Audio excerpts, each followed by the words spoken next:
Hello అందరికి welcome back to my channel. So ఇవాళ మేమందరం అయితే తిరుత్తని సుబ్రహ్మణ్యేశ్వర స్వామి గుడికి వెళ్తున్నామండి.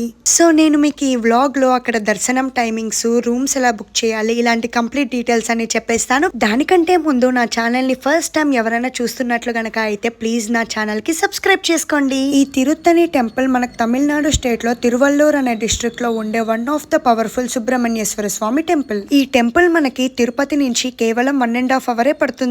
తిరుమలకు వచ్చే వాళ్ళలో చాలా మంది ఈ గుడిని సందర్శించుకొని వెళ్లే వాళ్ళు ఉన్నారు. మేమైతే మా పాప తలనీలాలకి అక్షరాభ్యాసం చేపించడానికి తిరుత్తనికి వెళ్ళామండి.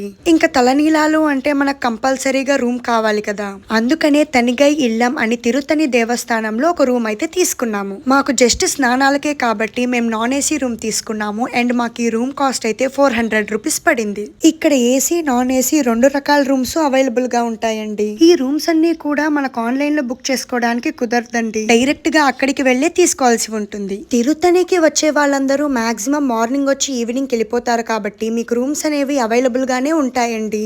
ఇలా రూమ్స్ వద్దు అనుకునే వాళ్ళకి స్నానం చేయడానికి సెపరేట్ గా గదులు కూడా ఉంటాయండి. అలా కావాలన్నా కూడా తీసుకోవచ్చు. మాకు చిన్న పాప ఉందని చెప్పి మేమైతే ఇలా రూమ్ తీసుకున్నాం. మేము తీసుకున్న రూమ్ అయితే ఇలా ఉందండి. యాక్చువల్ గా నేను మా పాపని కడుపుతో ఉన్నప్పుడు సుబ్రహ్మణ్యేశ్వర స్వామి జననం అంటే షణ్ముఖోత్పత్తి చదువుకున్నా అండి. అందుకనే సుబ్రహ్మణ్యేశ్వర స్వామికి తలనీలాలు ఇవ్వాలి అని అనుకున్నాను. పద్ధతి ప్రకారంగా మా ఇంటి ఇలవేలుపు వెంకటేశ్వర స్వామి కాబట్టి దానికి 11వ నెల తిరుమలలో ఇచ్చేసి 3వ సంవత్సరం అయితే ఇక్కడ ఇస్తున్నాను. అందరూ ఉన్నారు కదా, పనిలో పని అక్షరాభ్యాసం కూడా చేసేద్దామని అది కూడా ఇక్కడే చేసేసానండి. వాటి కంప్లీట్ డీటెయిల్స్ అన్ని కూడా మీకు చెప్తాను, ఎక్కడ స్కిప్ కాకుండా చూసేయండి. ఇప్పుడు మేమైతే తలనీలాల పాయింట్ కి వచ్చేసాం. ఇది మేము తీసుకున్న దేవస్థానం రూమ్స్ నుంచి బయటకి రాగానే జస్ట్ వాకబుల్ డిస్టెన్స్ లోనే ఉంటుందండి.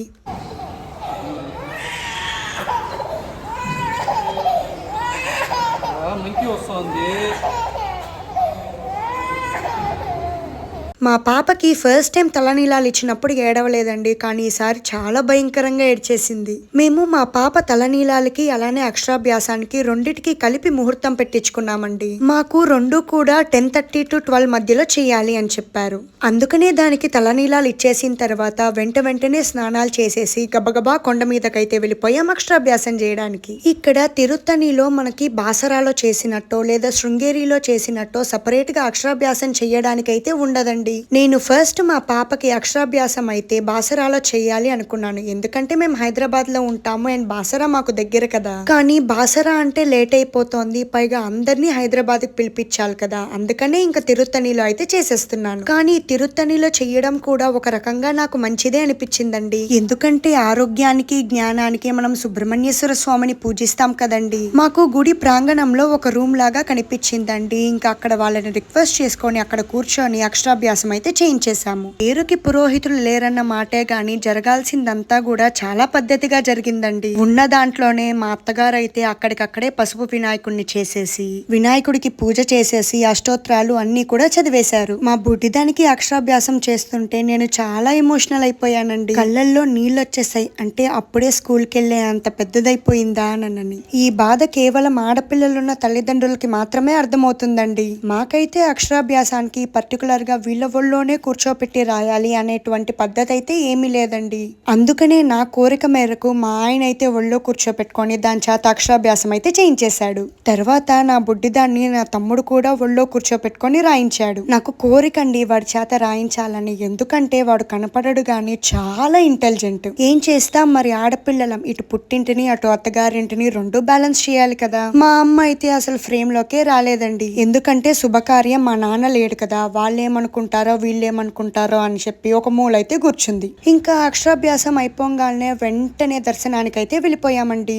ఎక్కడ ఈ రెండు కూడా ముహూర్తం లోపల జరగవా అని భయపడుతూ ఉన్నా అండి. కానీ దేవుడి దయ వల్ల అన్ని కరెక్ట్ టైం కి సవ్యంగా అయితే జరిగిపోయాయి. గుడి అయితే మధ్యాహ్నం 12:30 కల్లా క్లోజ్ చేస్తారండి.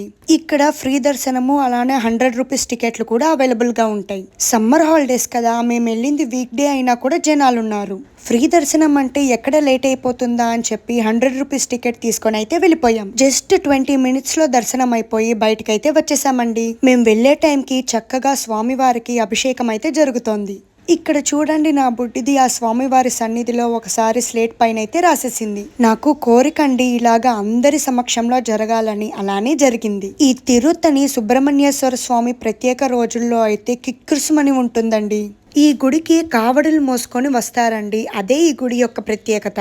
మేం వెళ్ళింది మంచి పీక్ సమ్మర్ సీజన్ లో కాబట్టి కొంచెం ఎండగానే అనిపించిందండి. అత్తయ్య అయితే ఇంటి నుంచి ఒక కొత్త పంచ తెచ్చారండి అక్కడ ఎవరికైనా ఇవ్వడానికి. సో ఆ కొత్త పంచను కూడా ఇచ్చేసి ఆయన దగ్గర ఆశీర్వాదం కూడా తీసేసుకున్నాం. ఆశీర్వాదంతో పాటు చక్కగా అందరికి ఆయన అయితే స్వామివారి విభూది అయితే పెట్టేశారండి. ఇంకా ఇవన్నీ అయిపోయిన తర్వాత మా మామగారు అయితే మా బావగారు వాళ్ళకి మాకు అందరికి ప్రసాదాలు అయితే తీసుకున్నారండి. ఇదే మెట్ల మార్గం మొత్తం 365 మెట్లయితే ఉంటాయండి. కొండకి రావాలనుకునే భక్తులు ఈ మెట్ల మార్గం ద్వారా అయినా గానీ ఓన్ వెహికల్ ఉంటే ఓన్ వెహికల్, లేకపోతే ఇందాక దేవస్థానం రూమ్స్ చూపించాను కదా, అక్కడ కూడా బస్ ఫెసిలిటీ అయితే అవైలబుల్ గా ఉంటుంది. 20 రూపీస్ ఇస్తే కొండపైకి బస్సులో అయితే తీసుకొచ్చేస్తారు. ఇక్కడ ఉప్పు మిరియాలతో దిష్టి తీస్తే చాలా మంచిదని మా అత్తగారు మా ముగ్గురికి దిష్టి అయితే తీసేశారు. ఇంతటితో వ్లాగ్ అయిపోయిందండి. ఈ వ్లాగ్ మీ అందరికి నచ్చింది అనుకుంటున్నాను. నచ్చితే please like, share and subscribe to my channel. Bye bye.